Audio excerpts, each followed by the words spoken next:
Ato ju prek zemrën kjo histori? Nëse po, na lini një mesazh në komente. Vajza ishte shoqja që kishin takuar në tokë. Vajzat e kuptuan që ajo nuk ishte vetëm shoqja e tyre. Në atë moment edhe ajo u ndal, sikur diçka brenda saj u zgjua. Unë ju njoh, tha ajo me një zot të dritur. Jeni vajzat që njoha. E që u shtukët në portën magjike. Ato u afruan ngadalë dhe u përqafuan. Tani gjithçka kishte kuptim.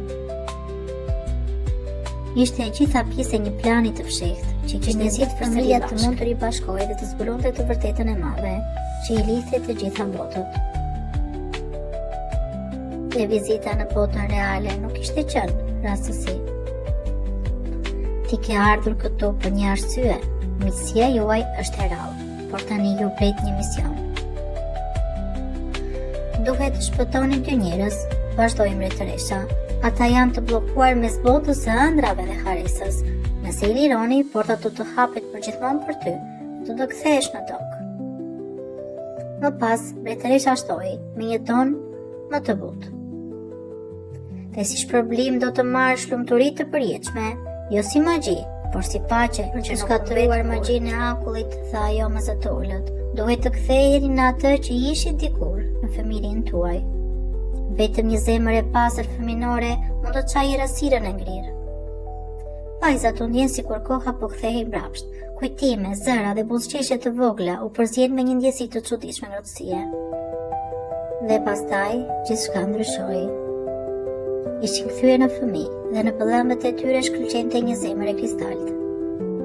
Përpara tyre u shfaq një pemë, një pjesë e saj mungonte, dhe me duar që dridheshin, ato e ngritën zemrën lart. Zemra e kristalit preku trungun.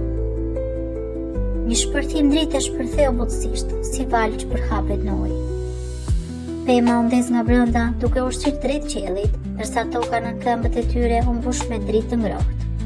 Vajzat e vogla qëndruan të ngrira për një çast, zemra e tyre rihte fort. Dhe pastaj pam prindrit e tyre. Ngadalë, akulli që i mbante të burgosur u shkri plotësisht, dhe ata ranë në gjumë të shkriruar më në namese të dridhur. Pa menduar dy herë, vajzat prapuan drejt tyre, dhe në momenti që u takuan, koha sikur u ndal për herë të dytë. Një përqafim i madh i fortë, i mbushur me lodhë dhe lehtësim.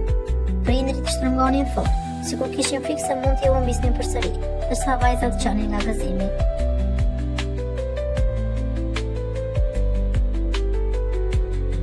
Drita e pemës së kristalit i mbështolli si një mantel i ngrohtë. Ai u kthye në një rrotullim të lehtë drite dhe për një moment gjithçka u bë e bardhë. Kur hapën syt, ata nuk ishin më në mbretërinë magjike, ishin në botën reale. Dielli ndriçonte bunë mbi një lagje të qetë dhe zhurmat e zakonshme të jetës dëgjoheshin kudo. Vajzat qëndruan të habitura duke parë përreth. Nuk mbanin mend asgjë nga magjia, as nga akulli, as nga pema e kristalit. Prindrit i shikuan dhe buzëqeshën me lotë në sy, pa përpjekur të shpjegonin atë që kishte ndodhur. Ajo qëndroi shkojmë në shtëpi.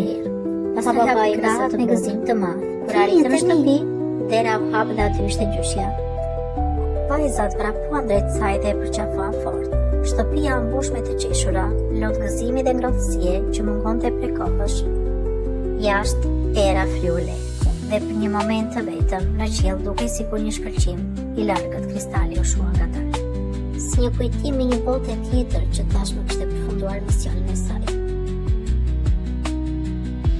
Si ju bërit të ndiheni fondi kësaj historie? Cili është momenti më i bukur për ju në këtë prallë? A do të kishin ndryshuar diçka në fundin e historisë? Sa i vjet do të jepni kësaj prallë nga 1 deri në 10? Mezi presim të na shkruani në komentet. Kalofshi një natë të ëmbël si mjalti.